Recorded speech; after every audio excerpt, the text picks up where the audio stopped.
there is still a chance. Still a chance. And I know I'm as surprised as anyone, if not more so, that I, of all people, am saying this. And I hope that gives you some sense of credibility. It gives you some sense that I have credibility in this area because I've argued against this in the past.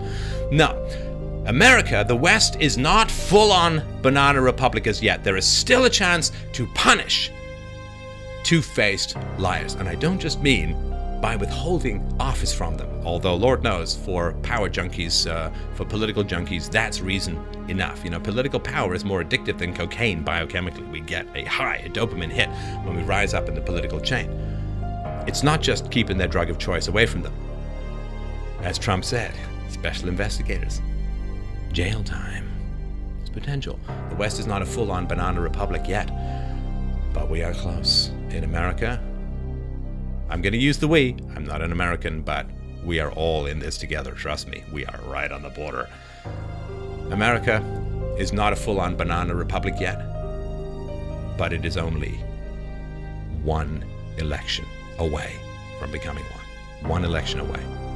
It may sound catastrophic, but let's look at it this way. You're going to get millions of more people coming in from the third world. You are going to get the legalization of tens of millions of illegal immigrants. And look at the countries they're coming from. You know, when you bring the third world to the first world, you don't get the first world. You get the third world. Until we can figure that out, how to transfer Western values to the third world, you're going to get the banana republic if the left gets in, if the Dems get in this election. We are very, very close to losing it all. The entire Western experiment, to losing it all. This is why I'm working so hard. This is why I'm doing 2 or 3 or more shows a day. And this is why I am working my brain to the melting point to get this across to you. You're one election away from losing it all.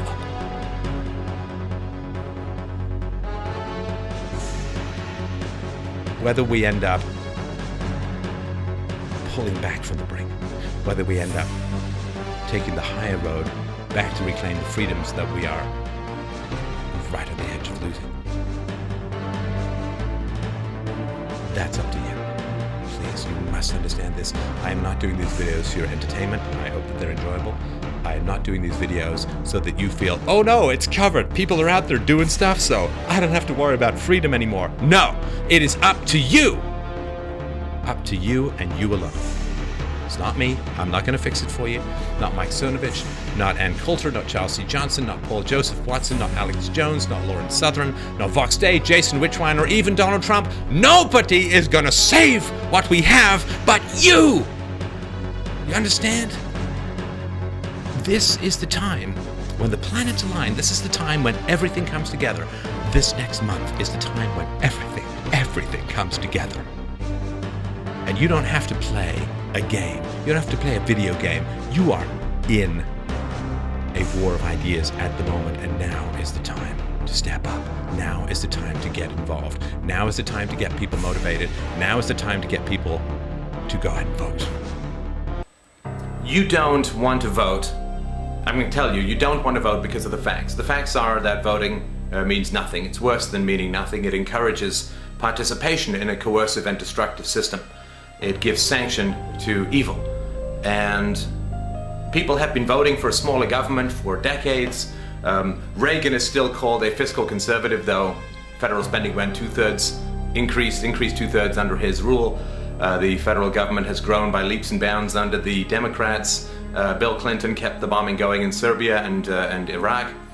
So you don't vote because you think that voting will set you free or restrain government in any kind of way, because you're not an idiot. I mean, I'm going to speak to you as an intelligent, aware, brilliant human being, which is, if you weren't, you wouldn't be watching this.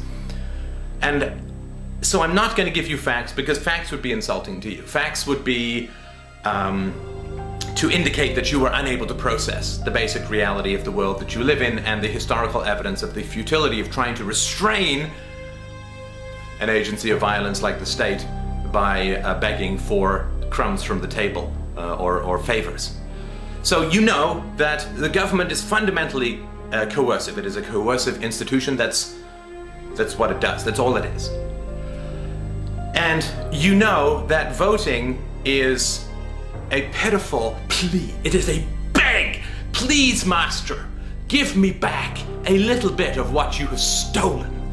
And I'm not going to insult you by pretending that that is an argument that is anything other than an emotional panic and a fear of increased predation and a begging for favors.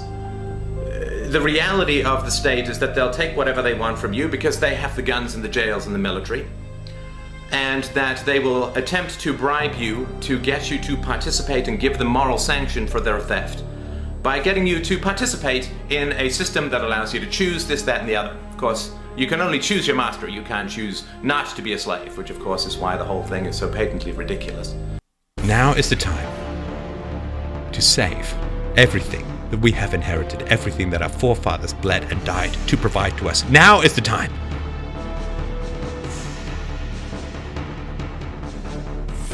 Do not be a spectator in the most important battle in history. This time will come and go faster than you imagine. It's like that whiny decline of noise of an ambulance going past. This time will come and go like a flash, like the last heartbeat on your deathbed. It's just one more, but it's the last one. All the ones that came before, the little drum beats of surviving, didn't matter, you didn't notice. Maybe you lift on the couch up a chair, you hear it in your ears, doesn't matter. This is the last one. This is the last chance. Do not be a spectator. Do not sit idly by. Do not wait for others to save you. Do not wait for history to do something on its own. It is all your decision, your choice. Because now, you see, you're watching this channel, you're watching other people's channels, you got the knowledge. See, if you know the Heimlich maneuver and someone's choking to death and you don't do something about it, you are an asshole. And you are responsible for someone's death. Because you know, once you know the Heimlich maneuver, someone's choking in a restaurant, do what is necessary to save them. Now you have this knowledge. I have given you the great gift of knowledge and the great curse and blessing of responsibility, called responsibility. You understand? Responsibility. Now that you know what needs to be done to save the world, you are now responsible for saving the world. And there is no magic, no forgiveness, no absolution powerful enough to lift the curse of regret from you should you fail to act in these crucial times. You will be forgiven by nothing, and no one, not even God himself, can provide forgiveness for the failure to act to save the world when you have been given the gift of knowledge and wisdom and facts and arguments. Act now. Act wisely. Act courageously. Act peacefully.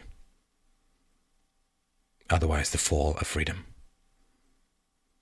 The end of all that makes wise men want to get up in the morning and fight for a better world.